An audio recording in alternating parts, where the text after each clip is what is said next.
What is happening, everybody? Welcome back to the channel. We are here yet again at Dash's track. Today we're going to go back in the past a little bit. A month and a half ago, I played my first ever fully filmed round right here, shooting 11 under. Kelsey is back, but we're gonna see kind of where the improvements were. Watching the video before, you can click up here and watch that. It was interesting to see how my game was. I'm curious now to watch a month and a half go by and see where I am. So we're gonna jump into hole number one right now with Dark Horse commentary. All right, here we go. Getting started on hole number one, par three, 280 feet. A little dog leg to the right, and we're gonna be using the same footage that we had on the first one for the holes. Fortunately, it was so muddy that I didn't really feel comfortable bringing out the new equipment, but I do have a gimbal, so coming soon, I think we'll have some really steady shots for you guys, so be on the lookout for that. But here we go, just a little turnover, Anheuser backhand. I've got the Meteor in hand. This is the same exact disc that I threw in the first round that I played here. It's just a pretty smooth throw for me. Also, if you guys enjoy these type of videos, make sure you click the like button down below. That helps me know to make more of these. And Kelsey on the follow flight as well, the catch cam, the other camera, and I'm feeling pretty good after that first throw. Just gonna straddle out here. I've found that the straddle gives me more of a base, especially when the conditions are wet or muddy. I normally like to kind of stack my legs, you know, my left leg kind of falling right behind my right. But whenever there's a situation where I don't feel like I have great footing, the straddle putt seems to always work for me. Hole two, 271 feet. Now we're kind of going down and to the left. And this one, normally, if you saw the last video, I threw it way too hard. And I think a lot of that had to do with just the disc selection. I was throwing a jawbreaker zone where now I've got my get freaky. I did not have that in the first time I played this. And this is just a pretty overstable zone. And I just love it. You'll see it just dig into the ground right there and just kind of slide up, and just having pretty much a tap in birdie on the second hole. And I'm happy. I've got clappy hands and just focusing on and tapping it in for 2 under. I don't know what that was, but I was feeling it. And huge shout out to my wife again, Kelsey, for coming out. The conditions were rough out there. She did have boots on, so I did let her know, hey, it's going to be muddy, but you know, it's not always the funnest thing walking through mud. So big shout outs to her for getting the other camera angles for you guys. And now here on hole three, going to go with the get freaky forehand this time. Just got to miss these 2 trees and get something close up to the basket. And that had a nice little flight to it. I don't think I liked it initially when it came out my hand. It's a little bit of a blind shot over there, but I ended up being like 15 feet or something. So this was pretty much a tap in birdie, but it is windy. You can see the shirt, you can see the trees and stuff. It's blowing pretty good. And at that moment, I think I was just going to go up and putt it in. And I just took that split second, and I'm showing off a little mini there. Someone made me that in Waco, and I've been using it ever since. So shout out to that guy. But what I was saying with the wind is, I think old Brodie would have just gone and putted, even though, you know, there was kind of that wind gust. And now that I'm a little bit more seasoned and stuff, I'm okay with taking a second and really making sure I have the right mentality and the right commitment to the putt. Going with almost the same exact throw that we just had, just a little shorter now, to get freaky forehand again. Just trying to miss all these trees, which it does just that, and almost, I think it might have nicked the pole too there a little bit. So that's another tap in birdie here, and that's something that I think on the bigger courses and stuff. And let me know in the comments too if you guys want to see me play on some of the more difficult courses, more longer, difficult par 4s, par 5s. Let me know in the comments. Right now, obviously, we're kind of on lockdown mode. This was filmed last week, so I was still going out to the course, but at this point, we're not really doing that anymore, not going to the course, so I won't be able to go play anything anytime soon, but if you want to see it, let me know. Now on hole 5 here, we're going an interesting route. I'm trying to take out these trees completely and just go up and over everything. A little long, but I think that's another thing of just understand. I forgot my mini there. I saw that I need my mini. But I think that's another thing that, just kind of development and learning the game. If you're able to go up and over something and still get to a spot where you have a putt, like right here, I'm 20 feet maybe. It's way better of an option than having, and that hit no chains at all. But it's way better option than, I think I say something here too. That was a Kelsey putt. Oh yeah, that was a Kelsey putt for sure. But going up and over versus having the potential of it hitting a tree early on, you're going to give yourself a putt every time if you go up and over, where the other route, you might hit a tree and you might end up, having 100 feet or 150 feet. And this is the same thing here. I think in the last video, I tried to throw a Crystal Luna straight. Now I've got my Tour Series Raptor here from Yuli, and I'm just going up and over this with like kind of a spike hyzer into this tree, which it ends up getting stuck up in the tree. And then we proceed to, I mean, Kelsey was just having an absolute blast watching me struggle trying to get this disc out of the tree, which, how does that happen? Has this happened to anyone? Is this just my luck, or you hit it 3 times to get it down? And I think that's the right way of playing it, right? You just kind of drop it where it was stuck up in the tree, and you just go straight down, and that's your throw, and that's a birdie, right? I know the 2-meter rule is a thing in California, but if you don't have the 2-meter rule, I think that's just no stroke penalty, and you just drop it and play like you did. If I did that incorrectly, please let me know in the comments, but I think we're good there. Hole 7, 238, little dog leg to the left. It's a little downwind or downhill as well. This one's always kind of a tricky one. You can see it's kind of a tight tunnel for the first 50 feet or so. And I've got my Z zone here, which is the most overstable zone I think I have in my bag. And I just threw it with too much hyzer and didn't give it a chance. If I would have maybe been 5-10 feet more to the right, it would have skipped down there perfectly. But now you can see I'm in no man's land, and I'm seeing if I got a scuba option. Do I have a forehand option? There's just really no real look at the basket. I really didn't want to get down on one knee because it was extremely muddy, but I'm trying to beat my old score, so I had no choice. Had to get down on one knee, had to get a little muddy, and just a little short, little below the basket. Got a little bit of a tester coming back, but I cashed that one in for my par. I stay 6 under, and we're kind of cruising and jiving at this point. And I think it smells really bad, I think. So 6 under through 7, that was my first par. So we're off to the gates, but we got a couple more tricky holes. Like this is a very tricky hole. It's super short, but if you don't hit that gap perfectly, you're going to have at best a 30-footer at best.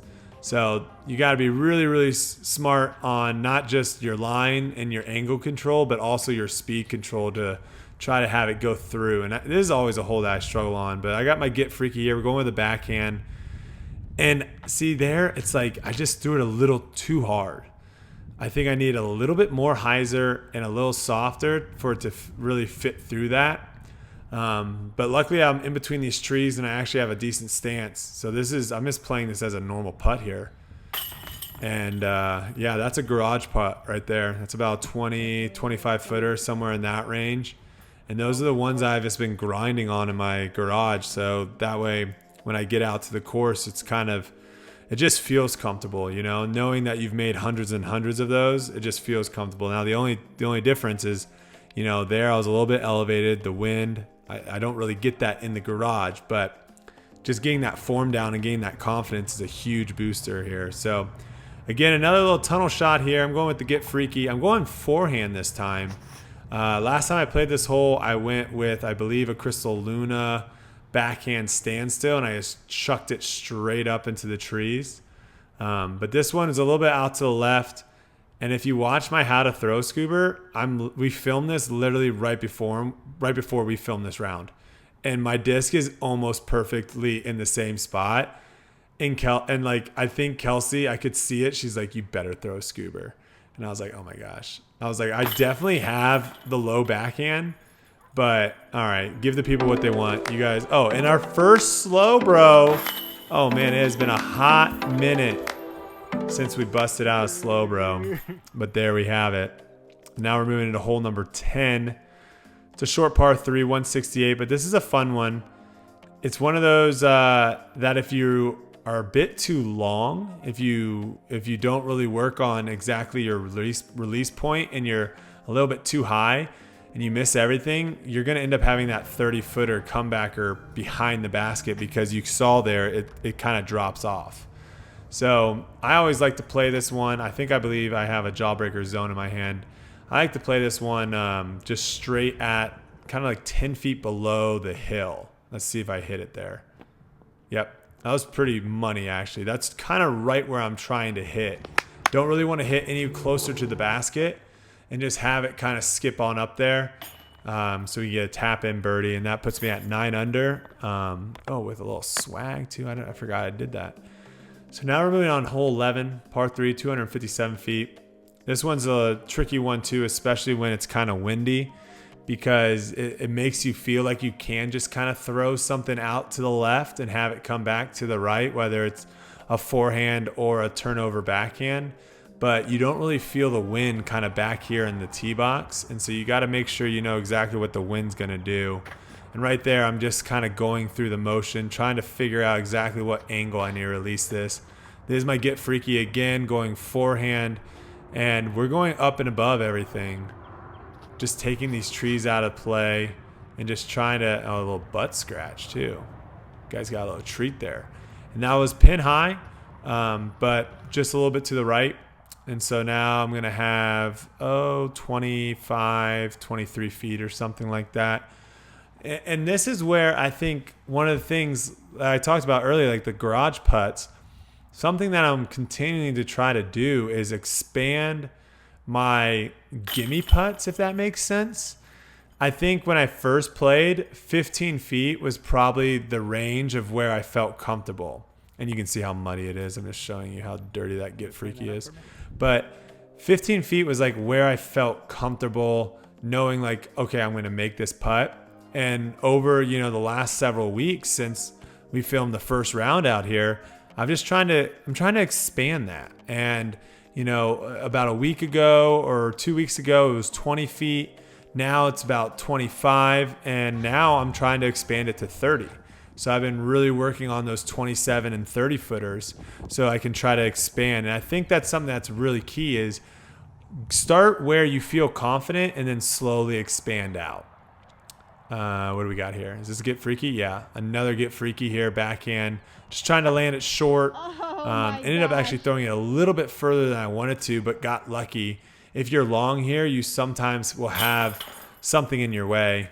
There, I got lucky. I had a clear shot of it, and that's an easy birdie there. 11 under now. A bit of a hill, that walk. I don't know what I'm saying there, but we're going to hole 13. You guys know what I'm saying. I don't know what I'm saying. It's muted right now, so I can't really hear what's going on. But hole 13, 189 feet to par 3, downhill. Tricky basket again, because if you're long, you can have some trees and limbs in your way. So you do want to just kind of land this one a little short. And I've got the Get Freaky in hand, going with the forehand, seeing what I can do. Wow, I honestly didn't even mean for that sound effect to go off. Someone just bought something on my store, but I thought I made an ace. I thought it was cash, but I guess that's a good time to plug my store then. If you want to go check out my store, it's brodiesmith21.com. Check it out. There's some Dark Horse Frisbees on there, some Dark Horse apparel, some Dark Horse merch. No disc golf discs yet. But yeah, go check it out. Brodiesmith21.com. Link will be in the description down below. But yeah, okay. So segue back into the disc golf. You can see I just didn't really like having that little tree limb right there. I wasn't able to get the height on the disc. Ended up missing the putt. An ace, and then you par it. And I think I'm talking about how that's why I don't like going for aces, because I almost had an ace and I ended up with a par, where if I would have just laid up a little short, it would have just been an easy birdie. But it is what it is. Still looking for that first ace, that first hole-in-one. It's been elusive. Haven't been able to find it. I've had a couple really close calls. Nothing yet. But I did have an insane back-to-back throw-in outside of 100 feet in my last video where I did the Simon's Challenge. So if you haven't seen that, check that out because that freaked me out. Speaking of freaked, there's the Get Freaky zone again. Just getting something up there. I think I was not going to allow myself to throw this one past the basket and just tapping in for a smooth 12 under. I think I'm just thinking about, man, what could have been those two holes right now. If I would have birdied both those holes, I'd be 14 under through 14, which would be a spot or a place that I've never been before. But it's funny how you start putting a little bit of pressure on yourself. Obviously, there's no pressure on this round. If I shoot 10 over, if I shoot 10 under, nothing changes. Yeah, maybe there's a couple more comments making fun of me for shooting over par on such an easy course. But other than that, nothing really changes. But you put pressure on yourself. You start feeling like, man, I've made a lot of birdies. I got to keep birdieing everything. So I'm going for it. We got my Z zone here. Thanks to Chandler Fry for hooking me up with this disc. It's found a nice little gap in my bag. I normally only will bust it out when it's super windy, like today, or if I really want a crazy overstable throw, or basically a throw that requires an overstable disc. Now here I'm using my full 30 seconds. So when you step over the disc, your 30-second timer kind of starts. And I think I almost used 25 seconds or something to make this putt. But there was a couple real nasty wind gusts when that came, when I stood over the disc, and I was not about to mess around with that. Oh, this is the hole. I forgot to take this out. I should not have put this one in. Everyone, please close your eyes immediately or you will get sick. The turbulence on this hole is quite insane. I will let you know when to reopen it. It's basically 300 feet dead straight, and you can open now. We got a little road to our right here. That's OB. You want to stay away from that. Other than that, you're pretty good. Kelsey with the sweet shot of the dog park. But this is the Z zone again. I just want to kind of throw this one out over the road almost and just have 100% know it's going to come back to the left. And just a little bit more distance on it, and that was pretty money. Have this 15-footer or so for the birdie. Taking my time, though. I love seeing that. Just, I think these would be normal kind of just make them and move on putts, but because there's that wind, I think it's smart to just take that little bit of extra time and remember what that wind is going to do to your disc. I normally love looking at the top right chains. That's kind of my target area in the top right portion of the chains. And so depending on what the wind is doing, I'll shift my target. And that seems to be working pretty well for me so far. Again, another Z zone there. The Chandler Fry zone. It's working pretty good for me there. A little forehand here on hole 17. And, with the mud situation, that actually kind of helped me. And that's, not having a skip, it kind of just splatted. And cashed that one in on 15 under. All right, we have a chance to make 16 under here at Dashes. Of course, that pretty much every hole is birdieable except for the 18 is really the only hole I would say. 18 and maybe a little bit of 1. Those are the two holes that if you make birdie on, you feel pretty good about yourself. All the other holes are pretty much right in front of you. I definitely want to bring Paul, Simon, Drew, a couple of the other pros when they come back to Dallas, whenever that may be, out to some of these courses because I would love to see how they play a course this style. I'm assuming that they're going to be shooting in the high teens every single time. Now, I'm playing obviously pretty well. I haven't really had that many kind of errors off the tee, but I normally do shoot, 10 to 14 under in that range out here, just because there are so many holes that are just right there for the taking. But that was my Onyx. That was the first non-putter, really. I think to that point, oh, I threw a meteor on the first hole. So I threw one mid and then the rest pretty much putters. And then that was my first fairway driver. So we have this putt and just a little short. But you know what? I'm okay with that. All my putts were pretty much online. All my misses were just height, which is not a problem. All right, well. And we're going to let myself talk. It's a close one there. Felt like I was on cloud 9 there almost when I almost made that ace. Didn't happen, but we're going to send it into the booth for more dark horse commentary with my future self, who's going to break down this round and let you know what really went down. I'm going to throw some sunscreen or some aloe on this because I think I'm going to be burned. After watching both rounds now, I just kind of jotted down some thoughts that I wanted to share with you guys.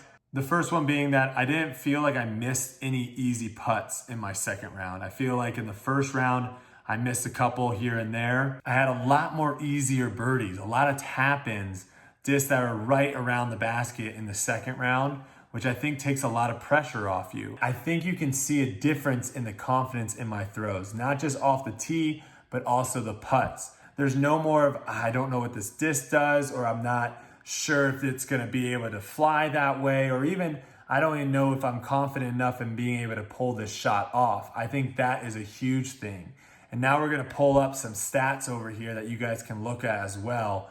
The first one being just the scores. You can see the first round, 11 birdies. Second round, I had 15 birdies. So 4 more birdies, no bogeys, which is great because on a course like that, I think you really have to make a mistake, either throw something out of bounds or miss a really, really short putt to bogey on any of those holes. I started off strong and I had bunches, which is cool. I went 6 in a row par, 5 in a row par, 4 in a row par. Picked up 4 more birdies, which is great. Now we're gonna bounce over to some of the statistics that we pulled up here on UDisc. And you can see just kind of some of the numbers that jump out right away is the C1X putting, 75% in my first round, 83% in my second round. And then the other thing that I want you to see too is the GIR Circle 1. That's something that I struggled on a lot in Waco, was not throwing that many discs inside of Circle 1. I was 83% in the first round, 94% in the second round. And then the other big one are the tap-in birdies. That's what the parked is. Anything, I believe, inside of 11 feet is considered parked. I had 6%, where in round 2, I had 33%. That's a huge difference. And like I said, having those tap-in easy birdies is an awesome feeling, especially if you're playing a very difficult course. Giving yourself a couple tap-ins, no pressure birdies is great. So all in all, pretty happy with my performance.